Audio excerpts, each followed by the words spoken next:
వాగు పొంగబట్టే పోదుమా వద్దా అని వీళ్ళు వెనక ముందు ఆడుతుంటే గీ బుత్తంత వరదకేమున్నదానికి అన్న దంచకపోతున్నాడు బండిని. ఇటు పెద్ద మనిషి ఆగం కాగల అని చెయ్యి పట్టుకొని దాటిస్తున్నాడు. అటు బుగులు పడుకుంటూ అడుగులు అడుగేసుకుంటూ వస్తుంది అమ్మ. ఇక జీవాలు దాటడానికి చిన్న తిప్పల కాదు, కొన్ని కొట్టుకపోతుంటే గట్టిగా పట్టుకొని ఆగబడుతున్నాడు కాక. ఈ అన్నేమో చిన్న పిల్లని పట్టుకొని దాటిస్తున్నాడు. కొన్ని అయితే వరదల చాలా దూరం పోయి మళ్ళా గడ్డకు వస్తున్నాయి. ఆటోలు పోతానికి సుధా తిప్పలే అవుతుంది.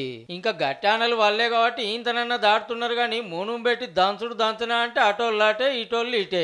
కూరగాయలకు కానీ హాస్పిటల్కి కానీ దేనికైనా చాలా ఇబ్బంది అంటే చాలా ఇబ్బంది అవుతుంది. ఇటే ఉంటాం, ఇటుకేది ఇటే అటుకేలు అటే. వానకాలం వచ్చిందంటే కొమరంభీం జిల్లా దిందా ఊరోళ్ళు రోజుల కమానం ఊరు దాటలేరంటే చూడుర్రిగా.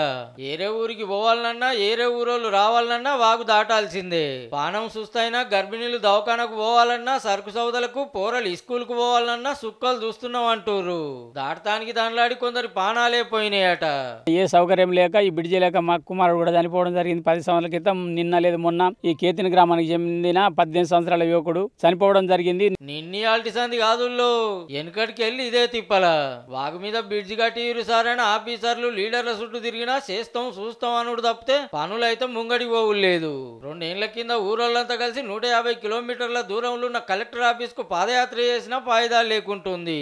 శంకుబండ పాతి చేతులు లావట్టిరట. మరి ఇన్నొద్దులు ఫారెస్ట్ వాళ్ళు పర్మిషన్ ఇయ్యలే అన్నారు. ఇప్పుడు వచ్చిన సుత పనులు చేస్తలేరట. కాంగ్రెస్ సర్కార్ అన్న బ్రిడ్జి కట్టించి మా తిప్పలు తీర్చాలని కోరుతున్నారు.